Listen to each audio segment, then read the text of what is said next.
आज प्रधानमंत्री आवास योजना का बेहद डरावना सच दिखाने जा रहे हैं। कर्मक्षेत्र टीवी की रिपोर्ट आज उत्तर प्रदेश के कई अधिकारियों को बेनकाब कर देगी।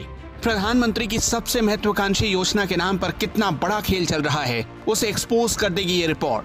पीएम आवास योजना में गरीबों को पक्की छत मिलनी थी, लेकिन उनकी जगह कोई और लेकर चला जा रहा उनकी छत। अकेले उत्तर प्रदेश के एक छोटे से जिले रामपुर में 23,319 पात्रों को मकान दिए जाने हैं। इनमें से 7,726 तो पूरे भी हो चुके हैं और 9,935 के लिए पहली किश्त जारी कर दी गई।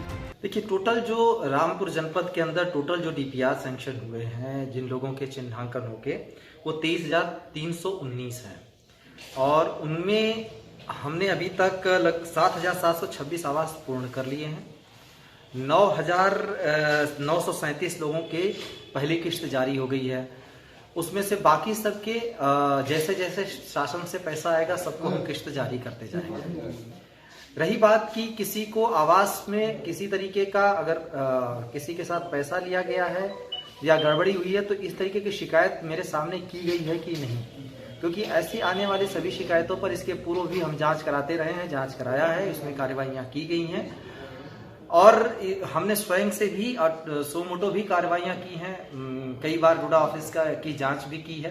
तो अगर ऐसी शिकायत है किसी की या किसी ने की हो, उसके बावजूद कार्रवाई न हुई हो, तो उसको मैं स्वयं देखूंगा और अगर ऐसी चीजें हैं तो मेरे संज्ञान में आती है, मैं इन सारी चीजों की जांच करूंगा। वैसे भी हम लोग जांच करते रहते हैं और ऐसी किसी भी तरीके की चीज पाई जाने पर जो भी संबंधित होगा उसके खिलाफ कार्रवाई जरूर की जाएगी।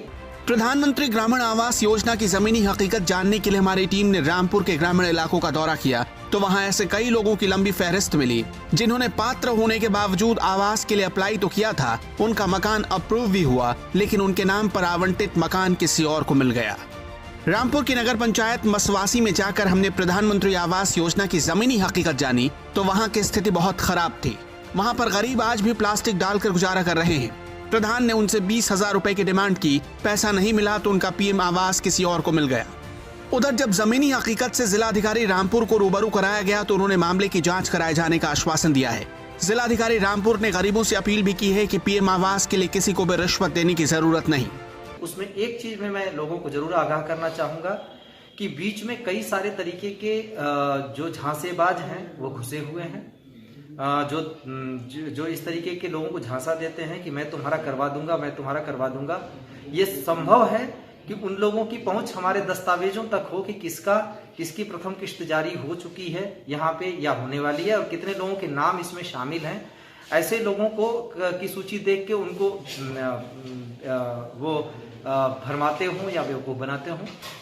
मैं सभी लोगों से आग्रह करूंगा कि किसी भी तरीके का किसी को कोई फेवर देने की जरूरत नहीं है। उधर आवास से महरूम एक युवक राजू दिवाकर से हमने बात की। उसने बताया कि कॉलोनी के लिए अप्लाई किया, उससे पैसे मांगे गए। उसने ये भी बताया कि संजय नाम के शख्स को उसने 1,000 रुपए भी दिए। संजय ने 750 रुपए जमा किए। 2 साल हो गए, अभी तक आवास का पैसा नहीं मिला।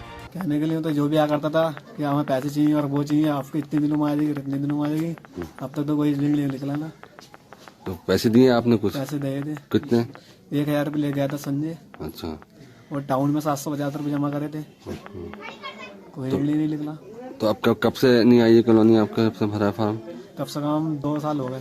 कुंती देवी भी परेशान है, उनका घर कभी भी गिर जाएगा। कुंती देवी विधवा है, खेती किसानी कर घर का गुजारा कर रही हैं। छोटे छोटे 3 बच्चे हैं। उन्होंने भी पीएम आवास के लिए अप्लाई किया। कोई 5,000 तो कोई 10,000 रुपए रिश्वत मांगता है।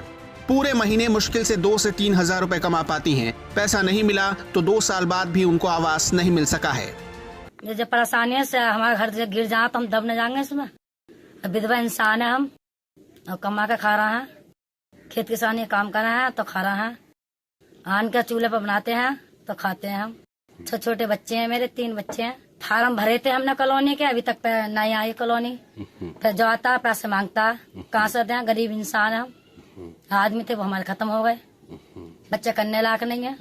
प्रीति से भी पीएम आवास के बदले 5,000 रुपए मांगे गए। फूस की झोपड़ी में रहती हैं प्रीति। बारिश आ जाए तो पूरे घर में पानी टपकता है। 5,000 रुपए उधार लेकर रिश्वत दी, लेकिन 2 साल बाद उन्हें भी घर नहीं मिला। हमें परेशानी बहुत है, क्योंकि देखियो हमारे छप्पर हैं, ये चिचियाते हैं, हमें परेशानी खूब है। हमारी लाइट भी नहीं है, मतलब कट जैसे ये हमने एक कोठा खड़ा करा था, फिर भी हम छपरा में रहते हैं, बहुत परेशानी है हमें। हमारी कॉलोनी मना कर दी थी कि कॉलोनी नहीं आएगी इनकी। हमसे पैसे मांगे थे। अच्छा। हाँ जी हाँ, हमने उधार करके 5,000 रुपये दिए थे। हमने 5,000 मांगे थे, 5-5, 10 मांगे थे हमसे। तो अभी तक तो खैर हमें कुछ पता नहीं चला। पैसे दिए भी तो खैर हमें काफ़ी टाइम हो गया है, मतलब जब वोट पड़े थे तो। धर्मपाल मजदूरी करके घर चलाते हैं, बुजुर्ग हैं। उन्होंने आवास के लिए कई बार अप्लाई किया। लोग आते हैं, मकान चेक करते हैं कि कच्चा मकान है या नहीं। उसके बाद भरोसा दिया जाता है कि आपकी कॉलोनी आ जाएगी। बदले में 20,000 रुपए रिश्वत देना पड़ेगा। वो पैसे तो दे नहीं सकते, इसलिए कच्ची झोपड़ी में ही रहने को मजबूर हैं। पैसे कह रहे हैं, अब लाई कर भी दिए, 10 दफे आ गए हैं और चेक कर रहे हैं, चले जा रहे हैं। क्या चेक करते हैं? ये घरों को चेक कर रहे हैं, मट्टी हो गई, तुम्हारी कॉलोनी आ जाएंगी। पैसे तो हम सब उनके पैसे हम पे है नहीं, 5,000 रुपये। कभी कोई 30,000 का है, कोई 5,000 का है, तो कहाँ से दें जो हम पे है ही नहीं, तो गुजारा कैसे कर रहे हैं। शिकायत भी करी चेयरमैन से, कह रहे पैसा मत दियो किसी को, तो आज तक पैसा गया नहीं, हमारी कॉलोनी बनी नहीं। जिला अधिकारी ने जांच के बाद कार्रवाई का भरोसा तो दिया है, लेकिन कार्रवाई कब तक होगी, इन गरीबों को छत कब तक मिलेगी? जीरो टॉलरेंस वाली सरकार में प्रधानमंत्री की महत्वाकांक्षी योजना का ऐसे गला घोटने वालों के खिलाफ कार्रवाई कब तक होगी, इसका इंतजार सबको है। रामपुर से राहुल मौर्य की रिपोर्ट।